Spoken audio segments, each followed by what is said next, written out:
want to turn it over to the gentleman in the back here to add to it. But us three went out yesterday because part of our job is going to do observations. We do an intersection observation. And I might be cutting early because I'm sure that's what Brian's coming here to talk about. But everyone's doing pretty good, and then we find out an individual from this room we're seeing, and he's just on a cell phone. Literally, driving through the intersection. What, 70 yards at least? 70 yards, just driving through the intersection. Come back, talk, and he was in that room. And my mind is just blown, all right? Because just got done talking about, he's not coming in here just preaching, all right, because he wants to preach. He's preaching because UPS looks at everyone as an investment, but we want to make sure that you're working safe. All right, so he's taking his time because he's had experiences, personal experiences, good and bad, that he can then relate to you to tell you, listen, this is what we don't want you to do because something bad's going to happen. All right, something bad happened to me personally this week. All right, a very close friend died. All right, because he works for a garbage truck company. All right, and they were goofing off.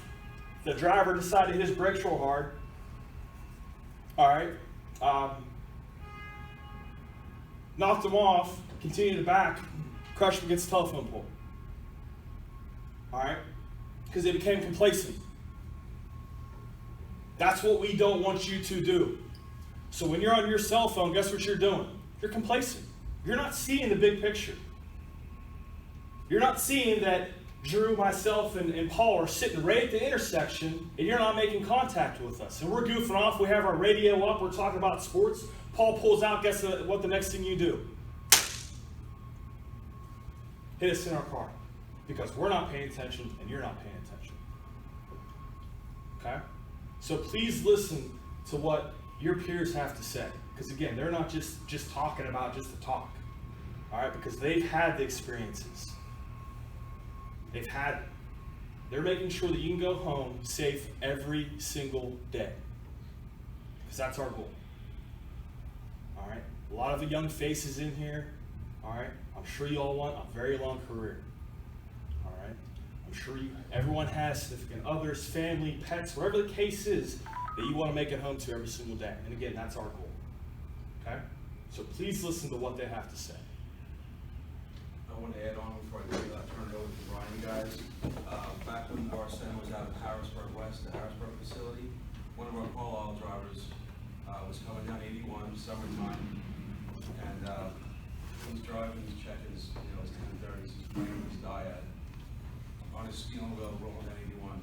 Car pulls up next to him, motioning, all sorts of stuff. He's like, yeah, right, okay, whatever. Driver follows me to his first stop. Guess what, folks?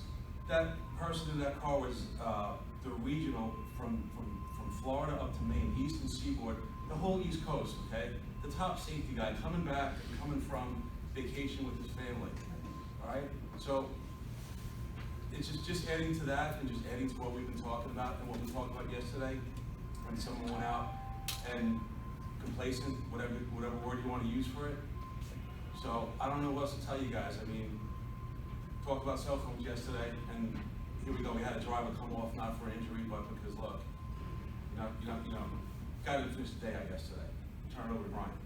I'll say it twice, folks. I want you to hear me. Andrew, a tap tap, and then you see the people do that, just like, hey, don't cross over in front of me, and it's always a friendly. They think we're the friendliest people in the world. We are, but tap tap, get their attention, and then of course dogs. We already talked about this. I'm not gonna wear that one out. Okay, pull up to a house, beep beep, right? Unless you wouldn't be working at UPS if you know you can pull some telemetric powers and say that German Shepherd that's 130 pounds is going to come around the corner of that house halfway to the driveway and he's going to chew my leg. We don't know that. So we got to be smarter. Okay. Let's go into lights, dawn and dusk and visibility. Okay. I'm gonna pick on you a little bit because you and I spent some time together. I said to Levi, I said, great job. You left the building with his lights on. We were delivering about 11 o'clock. 2 days ago, I don't think there was a cloud in the sky. You know what I mean? I just prayed. So I just asked him, I said, why are your lights on? And I said, really, is it a safety value at that time? And he said, no, not really. We're in a development, right? And so we turned them off. But I also reinforced it. I said, what happens if those overcasts are foggy, dusk dawn, visibility is compromised? He goes, well, I would have them on. I said, right on. You're right on, okay?